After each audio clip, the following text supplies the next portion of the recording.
کچھ انفرادی ذمہ داریاں ہیں جو قرآن مجید نے عائد کی ہے پیغمبر کے سلسلے میں۔ ایک ذمہ داری یہ ہے کسی نبی کے لیے، آپ دیکھیں قرآن مجید میں اللہ نے انبیاء کے اوپر سلام بھیجا ہے، سلام علی المرسلین، مرسلین کے اوپر سلام ہو، سلام علی نوح، نوح کے اوپر سلام ہو، ابراہیم کے اوپر سلام ہو، انبیاء کے اوپر اللہ نے سلام بھیجا ہے، مگر یہ واحد ذات پیغمبر ہے، صلوات بھی بھیجا ہے، سلام بھی بھیجا ہے۔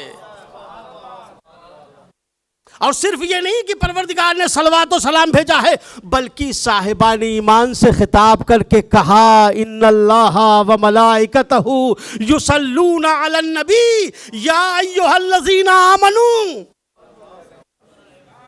صلو علیہ وسلموا تسلیما، میرے نبی کے اوپر صلوات بھیجو۔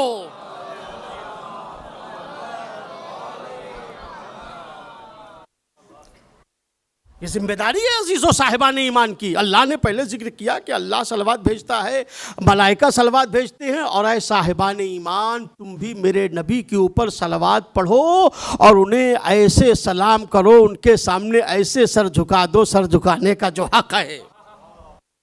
یہ ذمہ داری ہے مسلمان کی، صلوات، سلام۔ اسی لیے حضور نے فرمایا کہ اگر میرا نام لیا جائے اور کوئی آدمی میرے نام کے اوپر صلوات نہ پڑھے تو اس نے میرے اوپر جفا کی ہے۔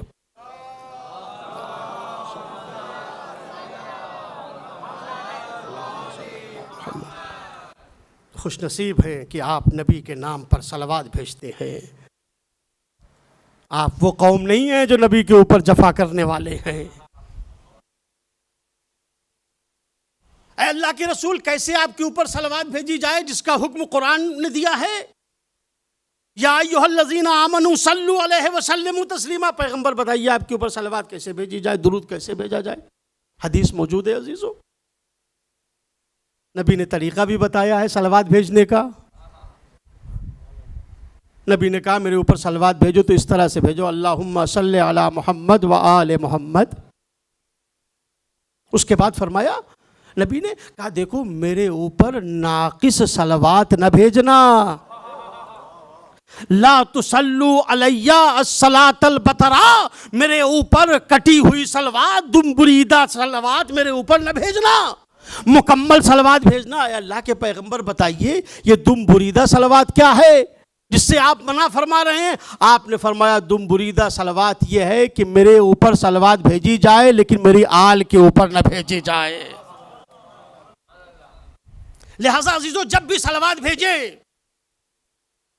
تو ویسے صلوات بھیجیں جیسے پیغمبر نے صلوات کے لیے حکم دیا ہے، یعنی آل کو بھی شامل کریں۔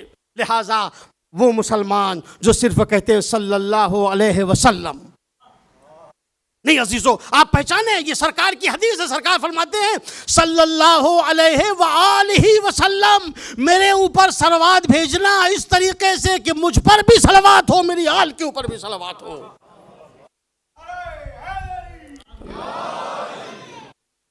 یہ ذمہ داری ہے عزیزو، لہٰذا اگر کوئی مسلمان متوجہ نہیں ہے تو آپ اسے متوجہ کریں۔ یہ طریقہ ہے صلوات کا، صلوات نبی کے اوپر بھیجنا اور نبی کی آل کے اوپر بھیجنا یہ ہماری شرعی ذمہ داری ہے، اور اس کی بڑی برکات ہے عزیزو صلوات کی۔ آپ دیکھیں ایک شخص آیا ہمارے اور آپ کے 8ویں امام حضرت علی ابن موسیٰ الرضا صلوات اللہ وسلام علیہ کی خدمت میں،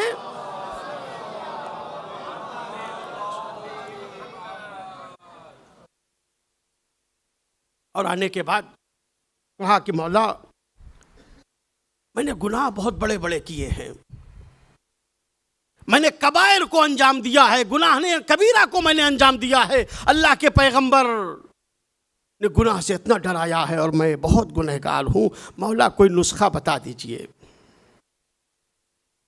کوئی طریقہ بتا دیجئے، کوئی دعا ایسی بتا دیجئے کہ میرے گناہ معاف ہو جائیں، میں نے بہت گناہ کیے ہیں۔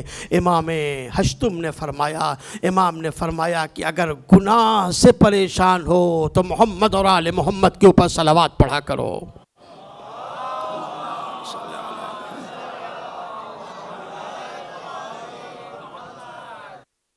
اس لیے کہ گناہان کبیرہ کا، بڑے بڑے گناہوں کا کفارہ ہے نبی کے اوپر اور آل نبی کے اوپر صلوات۔ اللہم صلی علی محمد۔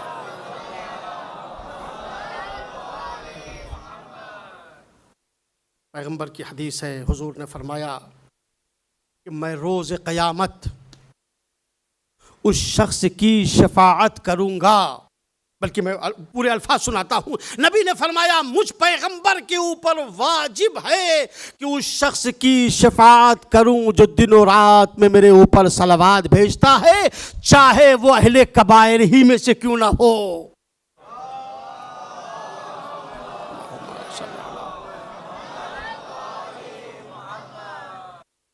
یہ عزیزو ہماری اور آپ کی ذمہ داری ہے نبی کے اوپر صلوات پڑھنا۔